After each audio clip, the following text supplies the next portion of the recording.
So ఇలా ఒక trend setting సినిమాలు విప్లవ శంకవ్ అనేది ఇక నా ఆ పాటనే నడిచింది జనగర్ జనారే అని చెప్పి. విప్లవ శంకవ్ దాన్ని అసలు అప్పుడు కాంగ్రెస్ గవర్నమెంట్ అనేది అప్పుడు దాన్ని అసలు బ్యాన్ చేయాలి. దానికోసం first time in the history of Indian cinema ఒక సినిమా కోసం హంగర్ స్ట్రైక్, ఆమరణ నిరాహార దీక్ష ఆయన శాస్త్రీ భవన్ ముందు కూర్చుంటే రాష్ట్ర వ్యాప్తంగా కూర్చున్నారు జనాలు. చెన్నైలో అప్పుడు దాన్ని సపోర్ట్ చేయడానికి ఎంజీఆర్ గారు, శివాజీ గణేశన్ గారు, మన కళ్యాణ సుందరం గారు, ఇంత జరిగిందా, వీళ్ళందరూ వచ్చి సాయంత్రానికి అది పార్లమెంట్లో చర్చ జరిగింది.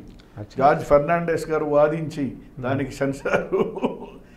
సో అంతటి చర్చ జరిగి ఇది హంగర్ స్ట్రైక్ ద్వారా సెన్సార్ సర్టిఫికేట్ తెచ్చుకొని రిలీజ్ అయితే 100 రోజులు. అంటే అప్పట్లో ఆ రోజుల్లో హైదరాబాద్లో 30 థియేటర్లు హౌస్ఫుల్, అలా హౌస్ఫుల్ అన్ని థియేటర్లు వేసిన. అప్పట్లో నెంబర్ ఆఫ్ థియేటర్స్ అంటే నందమూరి తారక రామారావు గారి కొండవీటి సింహం వాటికి ఉండే, దానికి ఈక్వల్గా విప్లవ శంఖం అన్ని థియేటర్లు.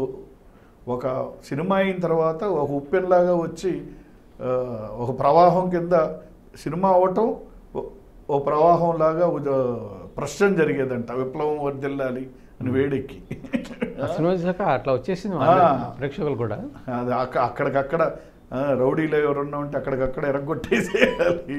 అంటే సినిమా టైటిల్స్ కూడా భలేగా ఉన్నాయి సార్. యువతరం కదిలింది, ఎర్ర మల్లెలు, ఎర్రమట్టి, విప్లవ శంఖం, ఈ టైప్లో స్వరాజ్యం, నవోదయం అన్నీ అభ్యుదయ భావాలు కాబట్టి మీకు అట్లాంటి భావాలు ఏమైనా మీకు వచ్చాయా?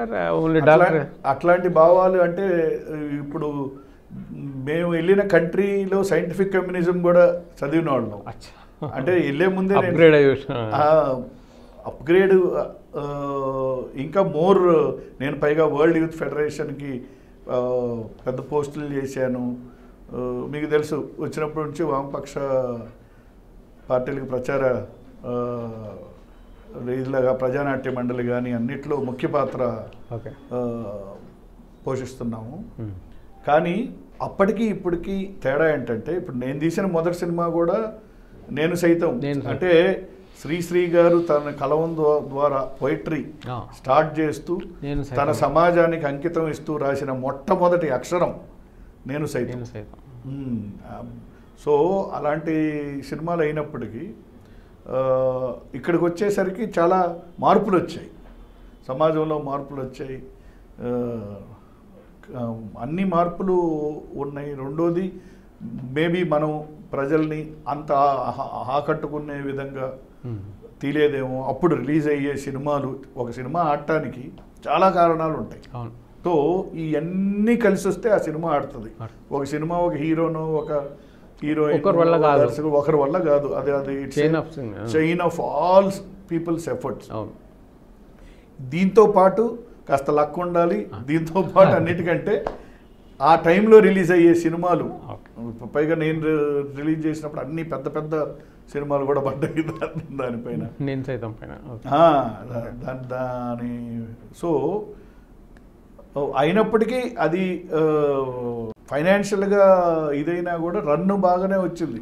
వేసిన ప్రతి థియేటర్లో 50 రోజులు ఆడింది. అది పాయింట్ కాదు, కానీ మనం ఆశించిన ఆ ట్రెండ్ సెట్టింగ్ ఫిల్మ్ కానీ ఇది కానీ. అప్పుడు కూడా మీ నాన్నగారి జనరేషన్ ఇంకా కొంచెం ఉంది. నేను సైతం తీస్తున్నప్పుడు అందులో కూడా చాలా రోజుల తర్వాత వారు ఒక ముఖ్య పాత్ర చేశారు. కాకపోతే అప్పటికి ఇప్పటికీ సినిమా మేకింగ్లో ఏమవుతుందంటే అండి, అప్పట్లో ఉన్న సిస్టము ఇప్పుడు కొత్తగా ఉన్న సిస్టమ్కి, అప్పట్లో సినిమా చాలా తక్కువలో అయ్యేది.